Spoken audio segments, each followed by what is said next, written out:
All right, friends, welcome back to History with Tim Reacts. Now, I know I've been gone for a minute. I did not anticipate a hurricane to hit. I was in Ireland for quite some time. I will have some content up about my trip to Ireland. It was amazing. I went to the Grand Post Office Museum. I went to the Rock of Cashel. I went to all these amazing places. It was so much fun. But just because I've been gone for a hot minute, I was like, I haven't put anything up since I've been gone. So I started the historical dirtbag series, which I like. It's definitely a fun new thing we're doing, but I'm going to do some reacts for the next I'm going to try to do another quick span for the next week or two of reacts, just because you guys seem to really enjoy those. Today, I'm going to be covering something kind of near and dear to the United States, and that's Prohibition. Now, Prohibition's a period in the early 20th century. It was actually very much pushed by the suffragette movement. And we'll get more into that, but we're going to be watching Oversimplified. Now, I really like Oversimplified just because I love how blunt and brutal they are. But with that said, before we get into anything else, let's hop over there and get ready, shall we? So, like I said, we're going to be doing Oversimplified's Prohibition. I just got a new camera. My producer, you all Nick, he's the producer for the channel. We're trying to get a little better. We're trying to do other stuff now. We're gonna be trying to set up some new mics too, so I could stop using this monstrosity. Sorry, but it is a monstrosity. But with that said, this is Prohibition by Oversimplified.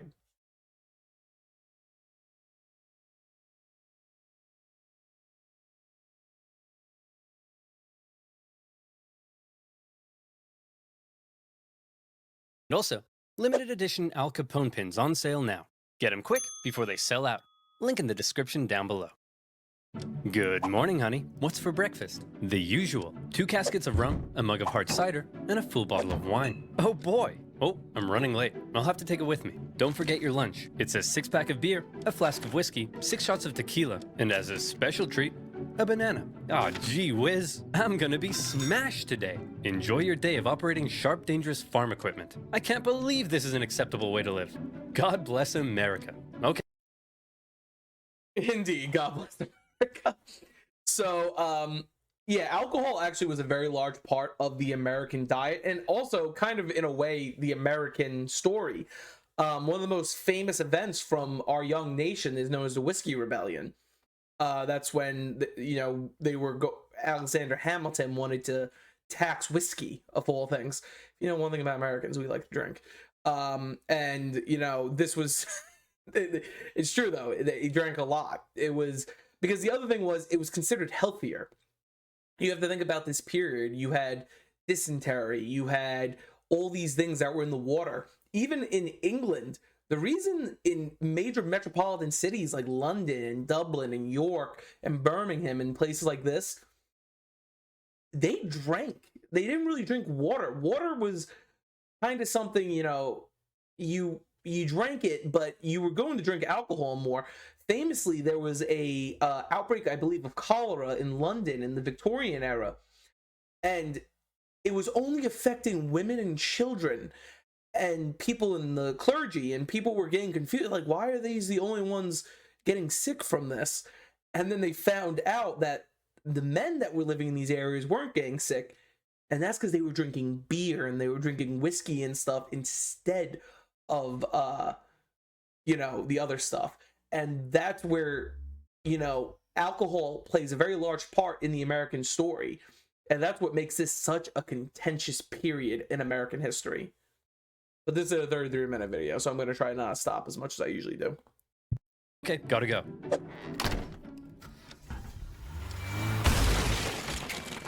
I love my life! America, the land of beautiful strip malls, top-class infrastructure, and wonderful urban sprawl. Ah yes, beautiful America. But what's the most American thing you can think of? The Statue of Liberty? Mount Rushmore? That's Mr. B. He's another history YouTuber. He's a smart guy. I would definitely suggest go watch his channel. A crazy lady in a mobility scooter yelling at a pigeon? Well, what if I told you the answer is alcohol? That's right. this game, you're not ready. When the Puritans arrived on America's shores, they brought a ship packed with beer. George Washington provided his men with a daily cup of whiskey. Andrew Jackson's inauguration party left the White House so trashed that everybody had to be ordered outside. Frederick Douglass.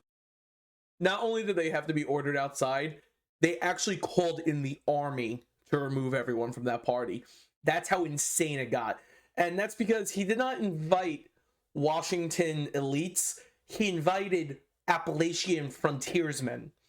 I think there was a story that he had like a 10-pound of cheese or something that they were just cutting off pieces of the entire night. Wild time. Douglas said whiskey made him feel like a president. Me too, Frederick. Me too. Americans drink at breakfast. Doctors prescribe their patients hard liquor. In the 19th century, Americans drank 3 times as much as their modern-day counterparts. That's a lot of whiskey. Hey, Jerry, how's that report coming along? Already done, sir. I've also organized your paperwork, watered your flowers, and been a father figure to your children. Wait a minute. What's that smell? Have you been drinking at work? No, sir, I would never. Well, why not? Everyone else is doing it, but I got all my work done. You're fired! Americans drink at work. They drink at barn raisings, baptisms, and public hangings. Heavy drinking was so normal that it was as American as apple pie. Hi, everyone. My name's Ron, and I'm an alcoholic. Get over yourself, Ron. We're all alcoholics. But more and more Americans began to wonder whether all of this truly was a normal way to live. Were Americans drinking, perhaps, a little too much? Well, one group in particular thought the answer to that was yes. You know them, you love them. Woman. Oh, crap! Woman! Well, and this is clearly what is an effect of alcohol. It's men become unruly. People become unruly, you know. And I want to get this across early in the video. Here at History Tim, we do not condone excess amounts of any substance, including alcohol. But yeah, it's going to be the women that are going to say it because they're the ones that are getting the latter end of the stick here. Because what happens when your husband comes home hammered after a horrible day of work, especially in these eras? You know, they're probably not the most friendly of a person, and it probably isn't very healthy for the whole family unit. Wrong! Hang on. We just want to talk. Woman talking in public? That's outrageous. Come on, Fred. You've got 2 kids and a wife at home. Yet here you are spending your entire paycheck on booze. And you, Dr. Spanky, you were on the cusp of discovering time travel. But what did you discover instead? The sweet, sweet joys of whiskey. That's right. Alcohol. It's destroying our families, our jobs, and our homes. She's right. She's right. Hang on, men. Don't let them get to you. This saloon is our safe space where our wives and children can't annoy us with reality, where we're free to be real men. She's right. She's right. I am a man. And what is it real men do? Take care of their families. I don't know what she's talking about. Do you take care of your family? No. We drink beer, we shoot guns, and we mud wrestle. As America's heavy drinking ruined more and more lives, moral resistance began to arise, and women were at the forefront, taking matters into their own hands at a time when women doing just about anything was shocking. They'd had enough of being victim to their husband's heavy drinking, and they were going to do something unprecedented. You're going to what? I'm going to protest. Why does this guy look like Jefferson Davis? I don't get it. I also, the thing about Oversimplified is he's just brutal. He just, like, Extra History is great, Armchair is great, Simple History is fantastic. Oversimplified, it's just, I feel like he's a comedian. It reminds me of Drunk History, honestly, and I think it's hysterical. But let's just I like the portrait with the wine. Let's get back to it. Oh, sweetie. Women can't protest. Starting in Ohio, before spreading nationwide, women began a crusade against alcohol. They marched through towns and cities, singing hymns, gathering outside saloons, and praying on their knees. Women praying was so terrifying that in some towns, schools were shut and business stagnated. On one occasion, firemen were called out to hose down the dangerous praying women. On another, the owner of a beer garden reportedly held a cannon outside and threatened to reduce the savage women to dust. Nevertheless, they persisted. They formed the I just want to put this out here because, and this isn't for me to be political or anything, but lately especially on the gun discussion, something that has been said a lot is back when the country was founded, you couldn't own a cannon. Everyone watching, that is utterly false. People owned artillery back then. Part of the reason the British were marching on Lexington and Concord is because they heard reports that, yeah, they were stockpiling weapons, but they were stockpiling cannons too. I believe John Adams wrote a letter to a private mercantile company saying, you are within your rights. Oh no, it was James Madison said, within your rights as a U.S. citizen, you have the right to arm your ships whatever you feel justified. People did privately own these weapons. So I just wanted to make that point because I'm happy that they showed that, because that is true. People did just own random things like that. If it wasn't so regulated, people probably could own atomic bombs. WCTU in 1874, and they organized. They set up homes for inebriate women. They installed water fountains in public parks. They wrote textbooks for school children that contained some interesting claims about drinking alcohol. Here's little Timmy. Uh-oh. Looks like Timmy's gonna have his first drink. He's taking a small sip of whiskey, and Timmy has spontaneously combusted. The end. The woman's efforts weren't in vain. In small towns across America, drugstores agreed to stop fulfilling prescriptions for alcohol. Men committed themselves to giving up drink. Inspired by the woman's moral fervor, some saloon owners closed their doors. The Women's Crusade and other temperance movements were forcing people to reconsider alcohol's role in society, and more people began to side with the growing temperance movement. Many states had even begun enacting their own dry laws that restricted the sale and use of alcohol. One of them was Kansas, where... And some of you might be aware of this. I do live in the Sunshine State. I do live in Florida. Florida, to this day, still has some of these laws. I believe you can't buy alcohol at a certain time in Florida. I actually don't think you're allowed to buy alcohol on a Sunday. I know there's a lot of states that to this day still have these laws on the book that you can't actually buy alcohol on certain days.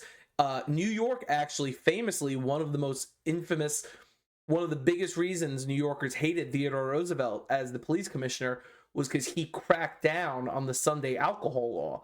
And people were furious that, like, we just want booze on our days off. Sunday's our only day off. And he famously said, he's like, your problem isn't with me. It's with the law. If you want it to change the law. So that's true. A lot of these states, because you know what happens when Prohibition gets put into effect? It makes it national, but we forget a lot of these states already did have these laws on the books. And the thing is, yeah, you end Prohibition, but the laws are still on the book. You can't just get rid of laws. Alcohol had been outlawed since 1881. Despite this, many illegal saloons remained open, and authorities had done just about nothing to stop them. One woman... Also, as a New Yorker, I just gotta have to say, why do all of his cops are the NYPD? That is an NYPD shield on his hat. Just saying. Disgusted by what she saw, decided she would take the law into her own hands. And not just any woman, a terrifying, hatchet-wielding, sweet old lady named Carrie Nation. Armed with her trusty hatchet and a bag of what she called smashers, she traveled from town to town visiting saloons. But she wasn't there to get smashed. She was there to smash. The men could do nothing but cower as sweet little Carrie hulked out and tore the place to shreds. She went to Kiowa and smashy smashed. Wichita, smashy smash. Topeka, smashy smash. On a couple of occasions, she was arrested, but each time they were like, okay, Carrie, we're gonna let you go so long as you promise to be a good girl and not smash up any more saloons, okay? Screw you, pig! Yeah, I think she's gonna be all right. Smash, smash, smash.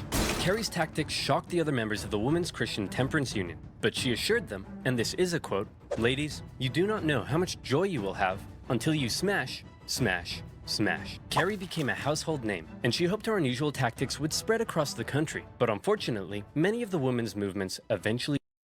She's like a Prohibition John Brown. She's like, I'm just gonna choose. I'm gonna pick violence, I think. It'll be easier. slowed down. Why? Well, because of this kind of thing.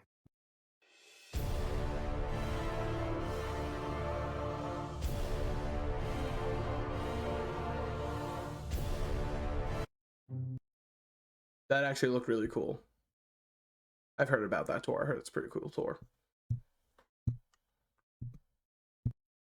Thelma, I ripped my pants again. Ugh, well, you'll have to sew them yourself because I'm going out protesting. What? I don't know how to sew. What if I burn the house down and get eaten by alligators? What? Ha! Don't be stupid, Mitch. Look, I've gotta go. Call me stupid? She's the one who's stupid.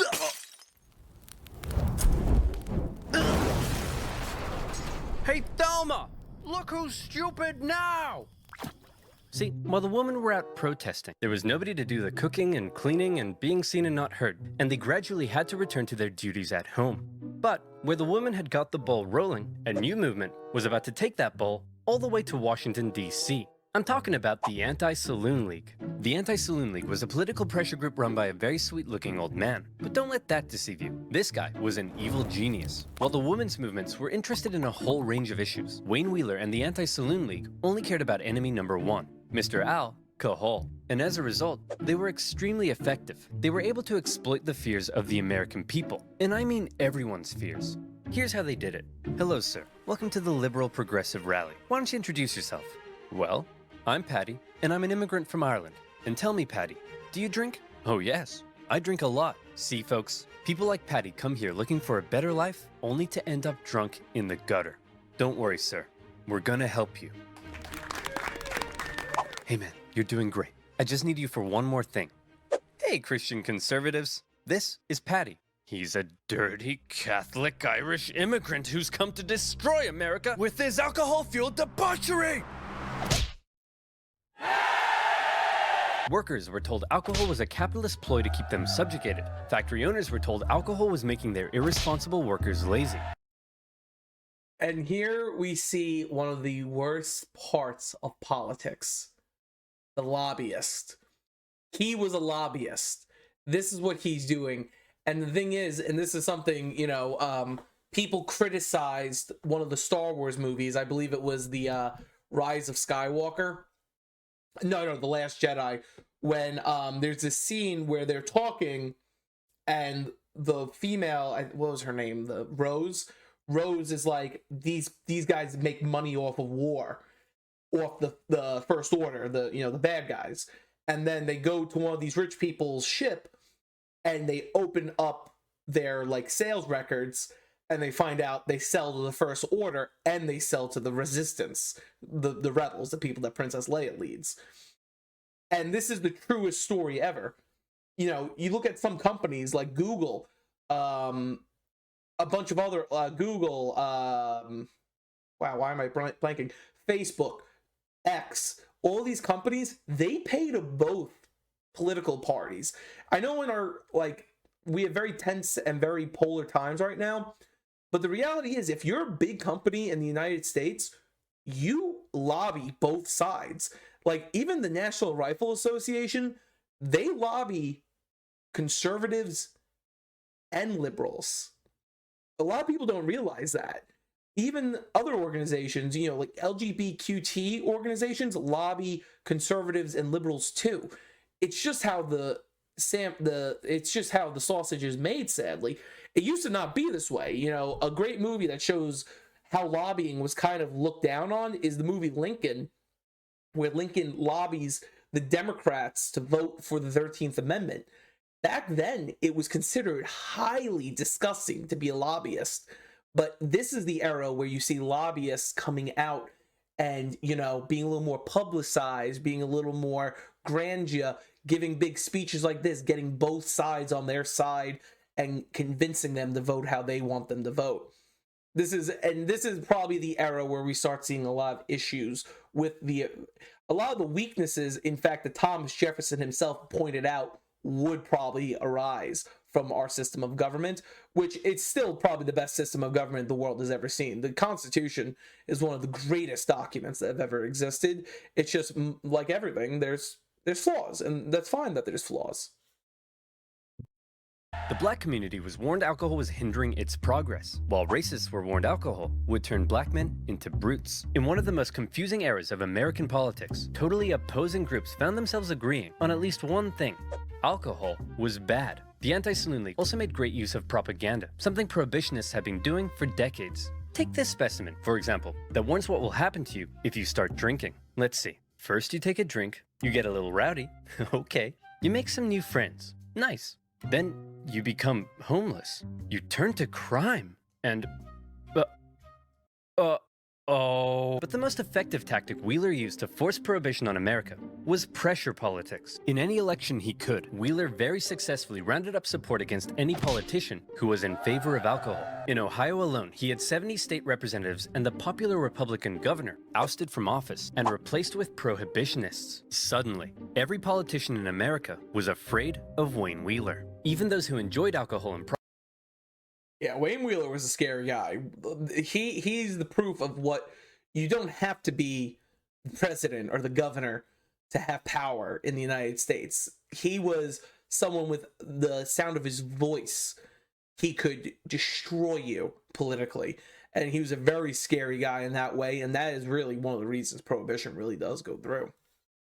private began pretending to be against it in public. Alcohol is delicious. Malicious. Sorry, Wayne. I'm really drunk right now. Then it really hit the fan in 1917, when America found itself fighting in the First World War against Germany. Anti-German sentiment exploded. Sauerkraut became Liberty cabbage. German measles became Liberty measles. And Dachshunds became the embodiment of evil. See, America? You've always been this way. The biggest brewers in America were German, and Wheeler saw to it that drinking alcohol became akin to pro-German treason. The German brewers desperately tried to fight back, creating their own propaganda, presenting beer as a healthy beverage, one that you could even give to your kids. As you can imagine, it didn't go down well. President Wilson instituted some temporary wartime prohibition measures to save grain for food, and with many in the country now in support of prohibition, all that was left was to make it law. One problem was that taxes on alcohol made up nearly 40% of the US government's annual revenue, and the government wasn't just about to give that up. No problem. The Anti-Saloon League helped lobby for the creation of a new income tax on the American people, and just like that, the government was no longer reliant on alcohol. So this, again, we could play into our modern day politics in a way. And again, I don't like to talk about modern day because it's a history channel, but this is that whole question of tariffs and stuff. The United States, up until the late 1910s, early 1920s, was completely based on tariffs.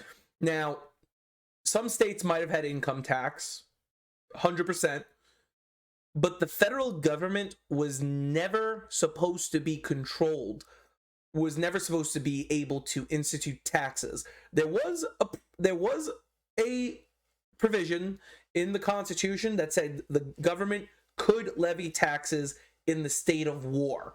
So, for example, one of the reasons that Reconstruction did last as long as it did was because that was an excuse to have taxes, because technically the war was still going on, and when Reconstruction ended, that tax was taken away. By doing this, the government no longer had to rely on the taxes from private companies like these breweries or even organizations around the country. Now it's, okay, we'll just tax the population. You know, England does it, France does it, Russia, Germany, Spain, they all have tax systems. We should just do it. We should just join the other world powers and do it. But, and I'm not trying to get into my own ideology here. This is a history channel. It's not about my ideology. But this is one of the reasons that the income tax becomes a thing, because of Wayne Wheeler. So as much as we do not like Woodrow Wilson because he was a fan of the income tax, Wayne Wheeler is one of the main architects of why we do have an income tax today. Alcohol. Prohibition was finally introduced to Congress in 1913, not just as a law, but a constitutional amendment. In 1917, as the House held their final vote on the Prohibition Amendment, Wheeler was watching from the gallery. You spineless cowards. I know half of you drink, yet here you are bowing down to Ned Flanders up there. Look at him, like he's some kind of Caesar. Ugh, don't be so dramatic. I obviously don't think I'm Caesar. Now release the lions. In the end, Prohibition passed the House easily, 282 votes to 128, and the states ratified the new amendment by 1919. America, a nation obsessed with liberty and freedom, had just voluntarily given up its private right to choose whether or not to drink alcohol. We did it, folks. We fixed everything. America will be perfect forever. But you just dissolved America's 5th largest industry and lost tens of thousands of jobs for us immigrants. No, you idiot. You don't get it. We helped you, idiot. Ugh, I could really go for a beer. Oh, no! Immediately after Prohibition went into effect, alcohol consumption in America decreased as Americans followed the law and tried not drinking. Man, if we're gonna be law-abiding good boys, we need something else to fill the dark, lonely void that delicious beer once did. Well, how about we crack open a nice cold can of water? Hell yeah! Toss it over.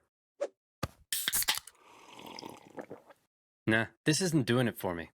Let's try knitting. This isn't filling the dark void at all. Want to play some kites? Ah, screw it. Let's go get some illegal beer. While it seemed like many Americans supported Prohibition, This is where we start getting the moonshiners, the alcohol runners and stuff. You know, a lot of people say the Kennedy family actually made their money off this era because they helped facilitate the smuggling of alcohol into the United States. The reality is, it's one of those situations where it's like, this is not, it's not like a weird fad that came in. This is something that is a part of people's lives. You know, it's crazy.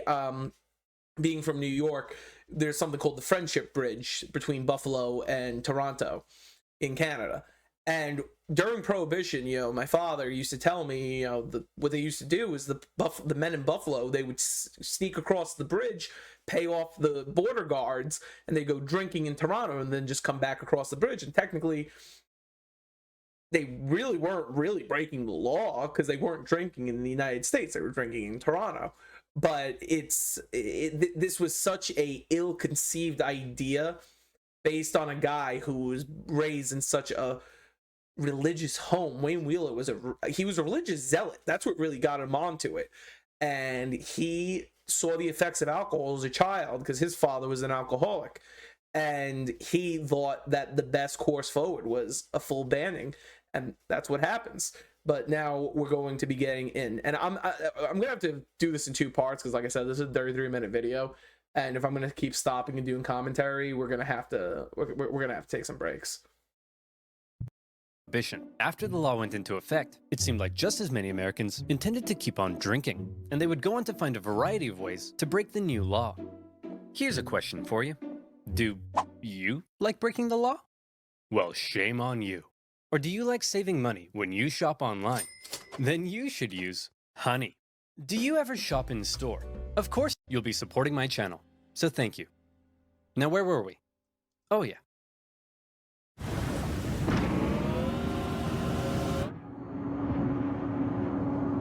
Punching Patty, passing Prohibition, and procuring pints.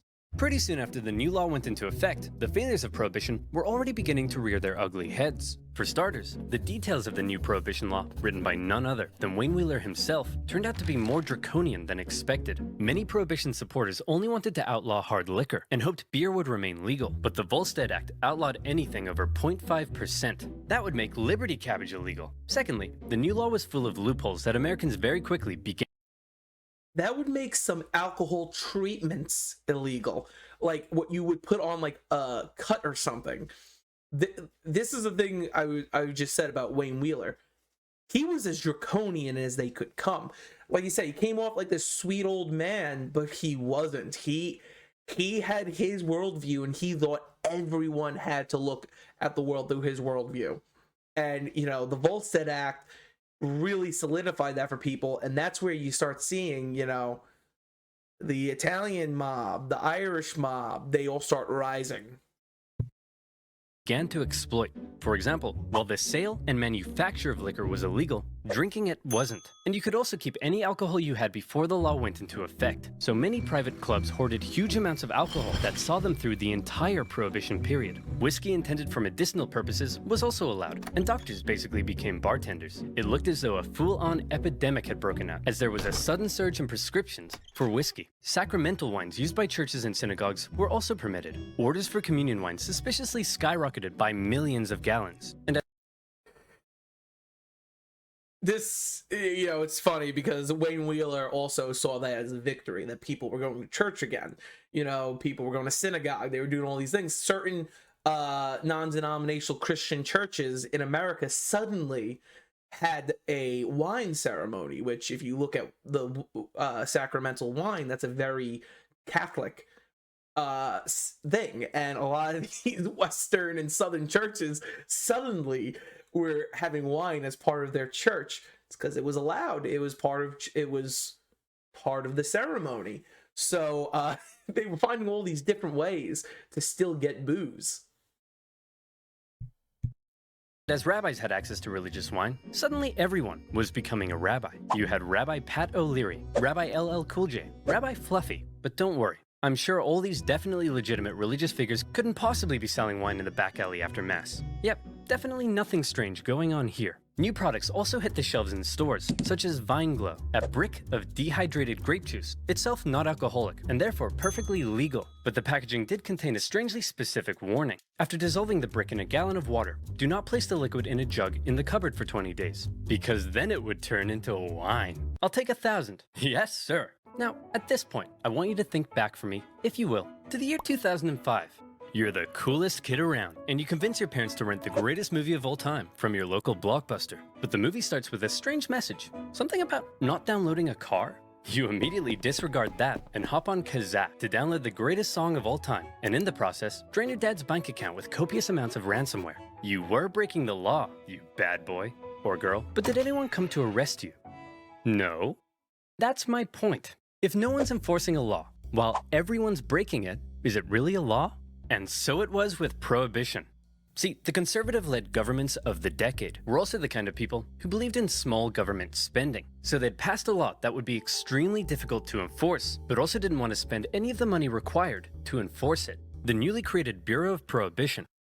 And the other thing is, what are the majority of cops? They're middle-class people, most of them, and especially in giant metropolitan areas, who were most of them? Irish. They were Germans. They were immigrants. They're guys that came to this country for freedom, but now we're being told they can't drink. So, that's what made it so easy for these guys to look the other way, because they were like, this is a stupid law. Like, why am I enforcing this dumb law? And, he said, pay me more. That really wasn't what it was. It was, this is dumb. Why am I doing? Especially when you're seeing like these higher society people, like he mentioned before, that were hoarding alcohol, so technically they had it before anything could happen, because reality, some things like whiskey and wine don't have an expiration date. So you have this cop who probably has like 5 kids, is miserable, and he's like, I can't drink, why am I going to stop other people from being happy? Like, I don't care enough to do that. And this is where Prohibition really starts falling apart. Only had 1,500 agents to cover the entire country. That's one agent for every 70,666 Americans. In a massive country with 12,000 miles of coastline and one gigantic land border with Canada. Good luck, schmuckos. And all these clever little loopholes people were using to score illegal booze were only just the beginning. America was about to devolve into alcohol-fueled criminal chaos. Your child needs these 3 key factors to get into an Ivy League or top 25 university. By outlawing it, Prohibition had made alcohol a precious commodity, and millions of Americans would become outlaws as they found a variety of ways to score illegal booze. For example, many Americans began making their own liquor. Illegal stills from making moonshine were found by Prohibition agents from the hills of Kentucky and the caves of Arizona to parking lots in major cities, and even in the homes of Prohibition-supporting politicians. Oh, come on now, fellas, I voted for Prohibition. I'm not gonna have an illegal still. What's this? That's my son, Freddie. Say hi, Freddie. And that's a reality of Prohibition. Even the people that voted for it were against it. They were like, this is stupid. They're like, we did this because of the polls.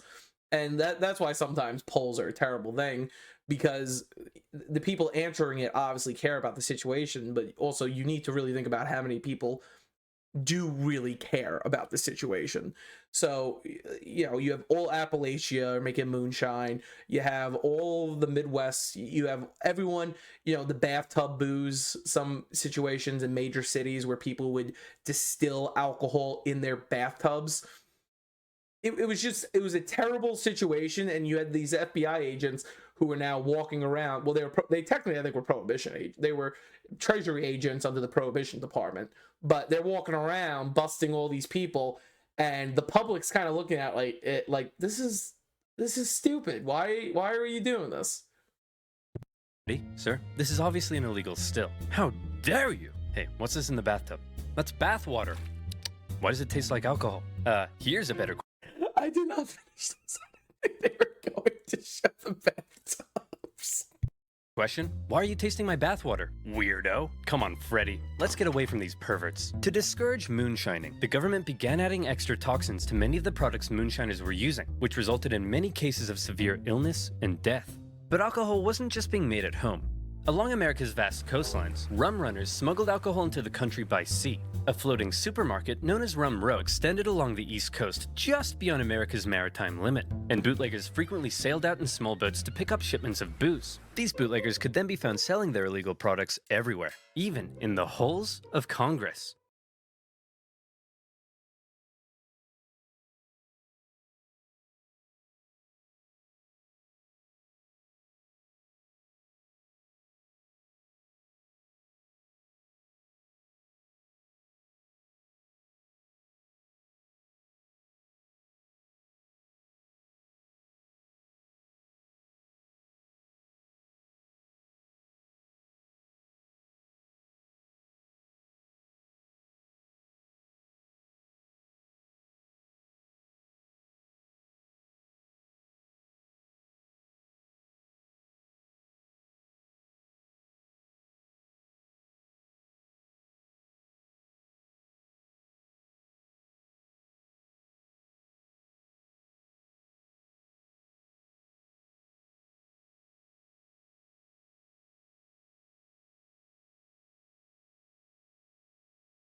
That is highly embarrassing. I have not been recording this whole time. Okay, so we're going to stop there. Thank you so much for joining us today. I hope you guys enjoyed. Please like, share, subscribe, hit the red bell icon to follow us. Thank you so much for joining me. I'm going to go cry because I just recorded that without any volume. Thank you so much. Please check out our Patreon, check out the GoFundMe, and have a great night.